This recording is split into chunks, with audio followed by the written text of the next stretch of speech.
आज मी सकाळपारीच लवकर उठून आंघोळ करून रानामध्ये गेलो होतो. रामकृष्णारी मंडळी, तर आपल्या दिवसाची सुरुवात ही नित्यनेमानं वैरण काढून होती. कमेंटमध्ये नक्की सांगा बरं का, तुमच्या इकडे या वैरणला काय म्हणतात. वैरण काढून झाल्यानंतर ना फ्रेश होऊन मी आज आमच्या मावशीच्या गावी चाललो होतो.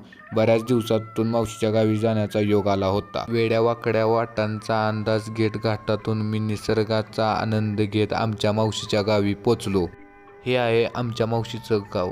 या गावामध्ये माझ्या खूप जुन्या आठवणी आहेत. माझं बालपण देखील ह्याच गावामध्ये झाले आणि ह्या गावातील माझे खूप सारे सवंगडी आहेत. घरी आल्यानंतर ना मला समजलं की घरामध्ये कोणीच नाही, सर्वजण भाताच्या रानामध्ये गेलेत. डोंगर भाग असल्यामुळं आपल्याला इकडं जवळपास जास्तीत जास्त भाताची शेती केलेली पाहायला मिळते. विट्यात आल्यानंतर ना महाराजांचं घेतलेलं दर्शन. व्हिडिओ थोडा जरी आवडला असला तरी लाईक करा की राव.